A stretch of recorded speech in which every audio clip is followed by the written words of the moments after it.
as the captain of this football team.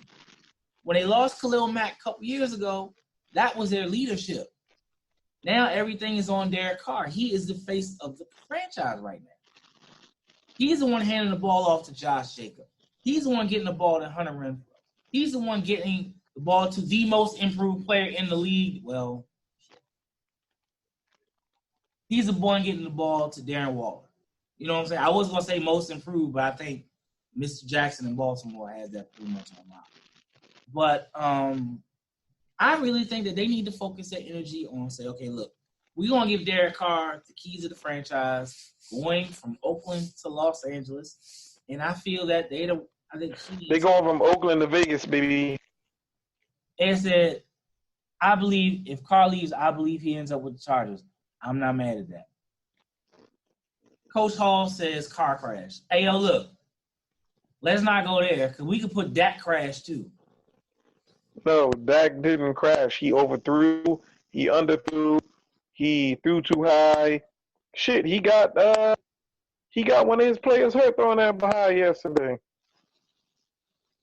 All I'm gonna say about Dak Prescott is this: I still think he's a better downfield thrower than Lamar Jackson. But I mean, he literally has a broken finger right now. So I don't know that you try to quantify what he's doing right now based on what he was doing earlier in the year. I just, you know what I mean? Mm-hmm. What? I don't feel like I don't feel like you want to do that. I feel like that's doing him a disservice. Mm-hmm. But as with most black quarterbacks, that's what happens. Anyway, so all right, so Will's on, Ed is on. I'm sure E is watching. No, Sal's watching. So are we all going to say that Lamar Jackson is the MVP of the league? Easily. 100% around the board. 100%. See, even Coach said Dak has to perform better. He ain't even mad. He does have to do better, but what I'm saying is what I'm not going to do is like downgrade him as a quarterback like he's some bum or something like that. He made a lot of terrible throws yesterday, but like I said, he is injured and he's trying to tough through it. I think the team respects him more than they you know what I mean? More than you would think, just because he's out there toughing it out and Amari Cooper out there half running routes and shit. Yeah, so we pretty much we pretty unanimous as it should be. So unanimous MVP is Lamar Jackson. Okay. Indeed. So who's the coach of the year? Who's coach of the year? Harbaugh leading them boys to probably a 14-win season. If Pittsburgh makes the playoffs, you give it to Mike Tomlin. If they make the playoffs, having to go to their third quarterback and then back to their second quarterback and back to their. I didn't see John Harbaugh say most. I mean, outside of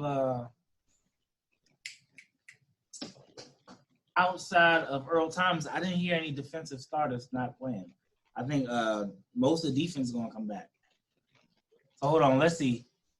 Coach says Kyle Shanahan out in San Francisco. That's a good point. My man DT Terry, what's up, man? He said Doug McDermott in Buffalo. Yeah. That's a good that's a good one. Buffalo might get it. Because they ain't been good in so fucking long. Coach says Sean Payton. You know what? Teddy Bridgewater might have won him that coach of the year. It's a lot of good coaching jobs happening this year, man. Bill O'Brien in Houston. He's a good one. Mike Munchak for Tennessee. I mean, let's be real, because nobody really expected Ryan Tannehill to turn that team around. We both know I didn't expect Ryan Tannehill, and I've apologized to him profusely because I did him wrong on this show. Matt LaFleur, 11 wins. Matt LaFleur from the Green Bay Packers. Nah, I don't know, bro. I think I might Buffalo. Okay. Buffalo. All right, so I'm going to change. He's doing a lot with a little. I'm going to change course, and I'm going to throw something at y'all. So who gets fired first? Yeah, I said said Bill O'Brien. I mean, hell, the Texans in the playoffs. Shit. Why not? I'm just saying. No. Bill O'Brien ain't winning shit. Sorry. I mean, just to mention. Who gets fired first? And you got a lot of people that deserve it. You got a lot of people that deserve it. For the record, Matt Patricia is coming back for 2020 for the Lions. Mm-hmm. Cliff Kingsbury be back for 2020 for the Cardinals. You know what? I'm going to be honest. The Cardinals haven't looked bad at the end of the season, bro. I told you. It took a little bit, but they don't look bad. I ain't saying they good or they going to be good. I think Drake had a lot to do with it. I told you in the mid-season that offense was going to make Arizona look respectable. I honestly think he's running the New Orleans Saints offense. I said that. I'm telling you now. I said that the Cardinals offense was going to be a problem towards the end of the season. And look what happened. They went out and beat up Seattle in Seattle with a second-string quarterback and Kenyon Drake. Great trade with Miami. Fantastic trade. Okay, look, Kenyon Drake was on my damn fantasy team. I drafted him, and he was in Miami. I drafted the Miami player because Kenyon Drake's the goods. So he said Freddie Kitchens gets fired first. Okay, so who gets fired second? I'm gonna take a look through the AFC to see who gets fired. I don't think Zach Taylor in Cincinnati. I think he stays because the team is just terrible. I think Anthony Lynn from from the Chargers gets fired. I think Brian Flores from the Miami Dolphins stays. I think Flores stays in Miami just because Fitzmagic has done some things. Stop. No. Fitzmagic will not be in Miami next year. He'll be in a Washington Redskins uniform. Don't kill yourself. Don't say no shit like that. Don't do that. So back to Cleveland. So does Freddie Kitchens get all the blame for what happened this season? Does he get all the blame, or do you? I mean, he got the job. He got the job based on Baker Mayfield's, I guess, buddy, his Obi-Wan and shit. You know what I mean? He got it based on being his Obi-Wan. Yo, if you don't mind me saying this, Cleveland looked better last year after they fired Hugh Jackson, and Greg Williams was their interim head coach. He was the head coach. Kitchens was the OC. And I think they came out and played competitively last year. They played the Ravens last year. It was just like, yo, hey, we've got ourselves a good head coach. I think they should have kept Greg Williams because they have no discipline. I'm sorry, if I'm your head coach, you're not going to be barking to me on the sideline. That's disrespectful. That shows no respect for your head coach. And I don't give a goddamn how many yards you've caught. I don't care how many touchdowns you've made. You're going to show me respect because I am your head coach. Show the man some respect. He may be a bad head coach, but he's your head coach. OBJ, as far as I'm concerned, don't do that. Don't embarrass your coach on national television like that. Everybody in the world is looking at you already as a failure and a bust. Why are you giving them bulletin board material? I'm saying though, Fitz has played good enough not to be sentenced to DC next year. Oh, come on. What's up with the Fitzmagic hate?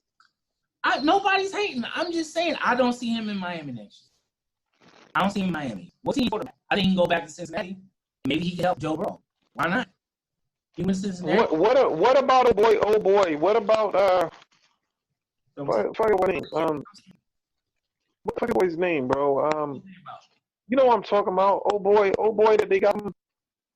Josh Rosen. What happens to Josh Rosen in Miami? XFL. Josh Rosen is going to the XFL. Has he even really gotten a chance, though? Let me be clear. you were traded to Miami with the hope or the belief that you could outseat a 40-year-old veteran quarterback. You went out there, you played, 4 weeks? You went 1-4. You went 1-3 or 0-4, right? You had your chance. If the coaches liked you in Arizona, they wouldn't have drafted Kyler Murray number 1. Of course, we realize Kyler Murray is probably like the once-in-a-lifetime athlete. Okay, fine. You got traded to Miami with a fresh start. You came out here, you had your fresh start. Your head coach was behind you. You came out here, you bummed it up. And now you're on the bench in Miami for a team that's going to be in the top 5 picking. Let me see. What was their record? The Dolphins are 4-11. So all 4 of their wins were done by Fitzpatrick, right? So what does that say about you? You are not an NFL quarterback. Josh Rosen is not an NFL quarterback. And look, I was on the bandwagon when he got drafted. I was on the bandwagon. I said, yo, he's going to come out of UCLA and he's pissed off at draft night. He was mad. I said, okay, fine. He's going to go to Arizona. He's going to throw it up. He's got Larry Johnson. He's got David Johnson out there. You got Christian Kirk. You got some young wide receivers in the developing offensive line. You can go out there and you can handle your business. Guess what happened? He didn't do anything out there. He didn't do a damn thing. So now he's in Miami, bumming it up on the bench behind a 40-year-old journeyman quarterback. So what team in the NFL next year is going to take a chance on this dude? Because he's going to be. Fitzmagic isn't a bum, though. Like, I'm saying, no, but we're not talking about Fitzmagic. We're talking about Josh Rosen. I think Josh Rosen needs to be coached up a little bit. His age, was he 24 years old? Yeah, I feel like he needs to be coached up a little bit. He needs to go to a team that has a veteran quarterback, number 1. He needs to go to a team that has a stable coaching staff. And he needs to go to a team that wins. He might go to Green. What team I'm thinking about? The New England Patriots. The Patriots. The Patriots have the Patriots have that kid Stidham. My man BH said he's a bum. The Patriots have that kid Stidham. Jared Stidham. They drafted him. They pretty high on him. They like that kid. I put Stidham in the 2, and I put Rosen on the practice squad or something. But he needs to go to a team that knows how to win. Exactly. My man Mark said he's had 2 coaches already. That's what I'm saying. I feel like the kid needs a chance, man. I feel like if they put him somewhere like Green Bay behind Aaron Rodgers, or you know what I'm saying, something like that, or they put him in New Orleans behind Drew Brees. Is Aaron Rodgers? No. They got Teddy Bridgewater. Teddy Bridgewater ain't gonna be there after this season, bro. Why would I leave if I'm in a good situation? Okay, pause before you. Because Drew Brees might play till he's 80. Before you answer that, you got Michael Thomas there. He just signed an extension, right? Drew Brees is getting ready to kick the tires on retirement. Let's be clear. He's not playing until 40, 45 years old. He's not doing it. If he might try. I have proven that I can lead this system and this team. I'm staying in New Orleans. I'm not. For real, DT? Y'all don't agree with me either? Hell nah. You unreasonable. Because I'm a competitor. I am a competitor. My stock is never going to be as high as it is right now. Right? So never going to be. It is never again going to be as high as it is right now. His stock, right? Everybody in the comments agrees with you. Teddy is still a better backup than Josh Rosen. He is a better backup than Josh Rosen. But what I'm saying is Teddy Bridgewater is going to be a starter somewhere, like Miami or the Bucks. Teddy Bridgewater is going to get a starting chance next year. Shit, Teddy Bridgewater might be on the Oakland Raiders next year. Well, shit. Well. You know what? I'm wrong. I like Teddy Bridgewater as a Raider. Why not? Right. First of all, Jameis Winston is not leaving Tampa Bay. They're going to franchise him.